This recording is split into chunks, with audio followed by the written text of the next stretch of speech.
బులెటిన్లో మరో breaking news చూస్తున్నాం. ఫార్ములా ఈ కార్ రేస్ కేసులో ఏసీబీ దూకుడు పెంచింది. ఇవాళ IAS officer Arvind Kumar, HMDA మాజీ చీఫ్ ఇంజనీర్ బిఎల్ఎన్ రెడ్లను ఏసీబీ అధికారులు విచారించనున్నారు. ఈ కేసులో అరవింద్ కుమార్ A2గా ఉండగా బిఎల్ఎన్ రెడ్డి A3గా ఉన్నారు. అరవింద్ కుమార్, బిఎల్ఎన్ రెడ్లను ఎలాంటి ప్రశ్నలు సంధించాలో అధికారులు ప్రశ్నావళిని సిద్ధం చేసినట్లుగా తెలుస్తోంది.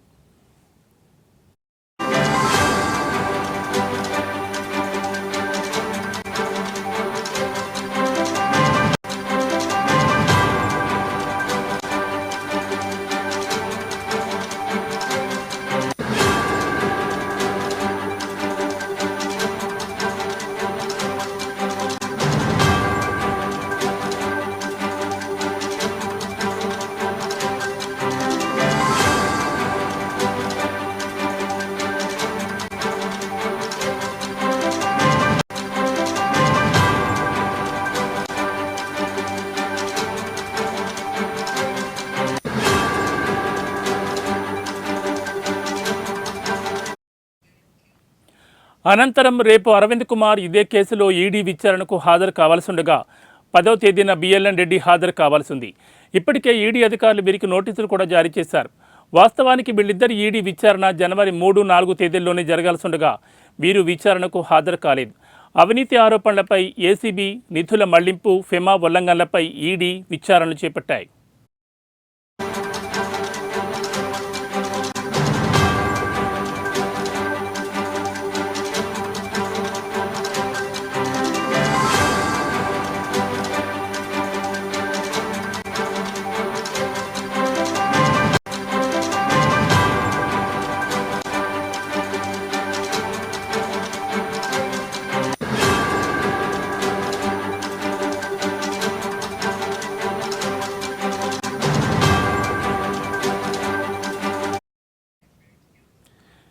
ఈ ఫార్ములా రేస్ కేసులో తనపై ఏసీబీ నమోదు చేసిన కేసు కొట్టివేయాలంటూ కేటీఆర్ హైకోర్టులో వేసిన పిటిషన్ను హైకోర్టు కొట్టివేసింది. ప్రభుత్వ వాదనలతో ఏకీభవించిన న్యాయస్థానం మధ్యంతర ఉత్తర్వులు సైతం ఎత్తివేసింది. ఏసీబీ దర్యాప్తులో తాము జోక్యం చేసుకోలేమని హైకోర్టు స్పష్టం చేసింది. చట్ట ప్రకారం నడుచుకోవాలని హైకోర్టు తెలిపింది. అందరికీ రూల్ ఆఫ్ లా వర్తిస్తుందని హైకోర్టు వెల్లడించింది.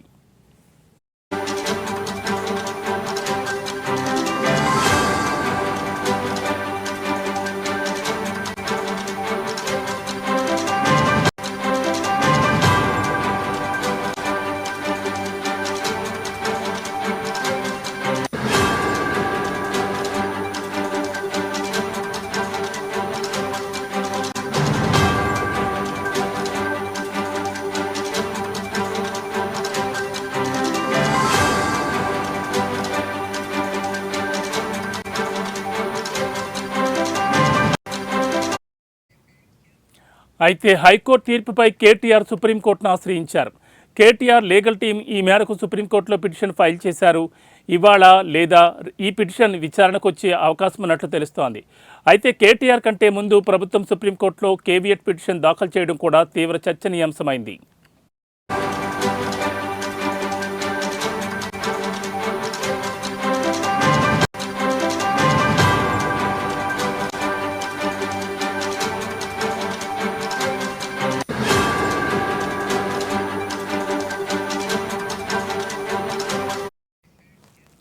అయితే తనపై పెట్టిన కేసులో ఏమీ లేదని, అవినీతిలో పట్టుబడిన వారికి ప్రతిదీ అవినీతిలానే కనిపిస్తుందని కేటీఆర్ ఎద్దేవా చేశారు. అవినీతి లేదని తెలిసి తనపై కేసు పెట్టి కాంగ్రెస్ నేతలు సునకానందం పొందుతున్నారని మండిపడ్డారు. రాజ్యాంగపరంగా తనకున్న హక్కు ప్రకారం హైకోర్టులో క్వాష్ పిటిషన్ వేశారన్నారు. న్యాయపరంగా ఈ పోరాటం అంశంపై చేస్తానని, లాయర్లతో విచారణకు వెళ్తానని కేటీఆర్ స్పష్టం చేశారు.